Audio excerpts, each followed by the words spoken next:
Hey guys, it's Elisa Wallace. Hope you guys all had a happy new year.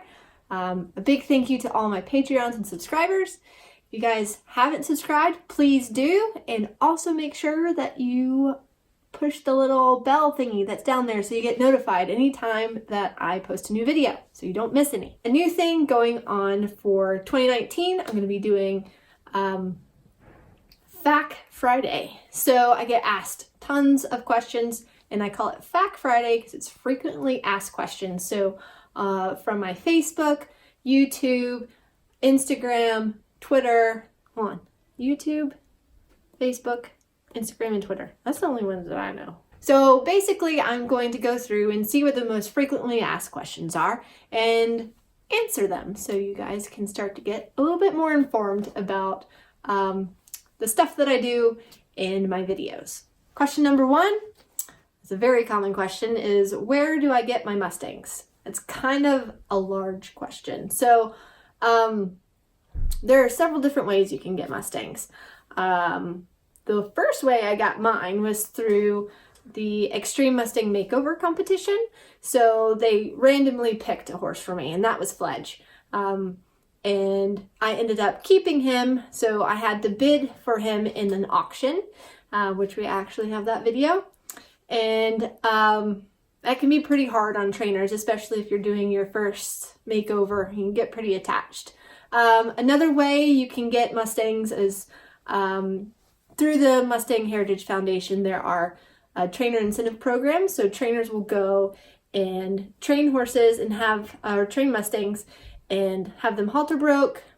They can pick up their feet and trailer load, and you can adopt that horse for $125. So it hasn't been necessarily started, but you can lead it for the most part, you hope. Another way you can get a Mustang is through the online internet adoption, which is through the Bureau of Land Management.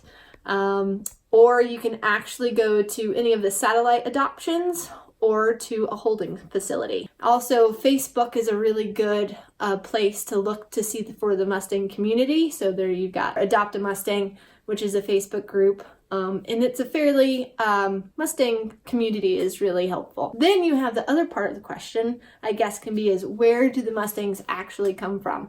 So when, for example, she is the Briar Mustang that I have, she is from the state of Wyoming and from the Adobe Town HMA. And an HMA stands for Herd Management Area. So again, when we talk about herds, that you might hear me say HMA, that's what that means. Then we've got Fledge. Fledge is from the Maverick Medicine Herd in Nevada, which is near Elko. Then we have Rune. Rune is from the Peasants East Douglas HMA, which is in Colorado. Then there's Dorado. Dorado was from the Frisco HMA in Utah. So the states that generally you find Mustangs in are California.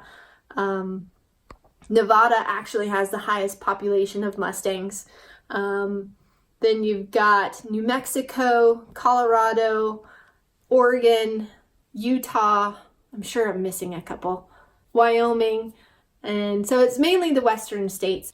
So another fairly frequently asked question is, how do I know where I'm going on cross country? So if any of you all have watched my helmet cams, you'll see that we have designated jumps with numbers on them. And each level has a color coordinated number associated with it. So for instance, for a Johnny, Simply Priceless, we compete at the advanced level. So those colors are white numbers on blue background. And so as we go down the levels, so that's advanced, and then intermediate is white colors or white numbers on red background, prelim is white on green, training level is white on black, novice is black on white, I have to remember, and then beginner novice is black on yellow.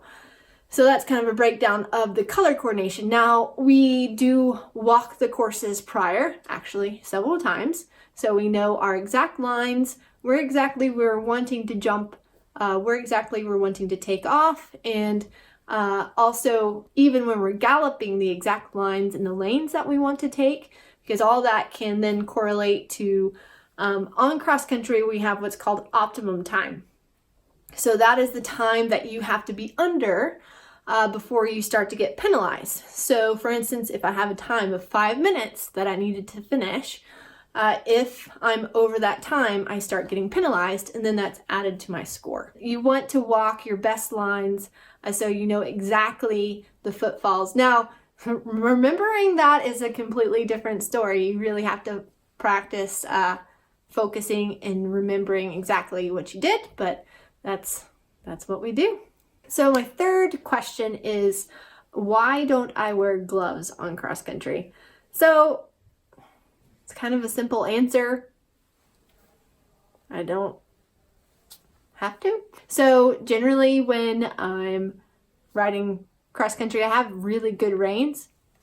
Pause that, I can get my rein. One of the reasons why I can get away with not wearing gloves is because I have really good reins. So these reins, I prefer the notch in them, but they also have rubber inlaid in them. So it really helps when the horse is sweating. And I can be kind of funny with the circulation in my fingers sometimes with gloves, even though I have good gloves that I wear. It's just a preference thing. And if my reins are slipping, or if I have kind of a strong pulling horse, I'll wear gloves, or if it's supposed to rain. But generally, for the most part, my horses don't pull. I try not to pull on my horses when I ride cross country. I try to be really soft, so I don't have problems with my reins slipping. But another thing that I tend to do with my reins, so you see I have knots here at the very end. This helps for the length of my reins not being too long, so your foot doesn't get caught in the loop of your tail of the reins. And it also helps for when you're doing big drops into the water or what have you, you can have that knot there to grab it. But again, I swear by the notches in the reins. They're easily accessible. You can find them on English Riding Supply, and they're pretty affordable. So really good reins. It's the webbed notch with the rubber inlaid on them. So this is kind of my go-to and kind of one of the reasons why I don't have to wear gloves. So that's it for my first Fact Friday. How's that for alliteration?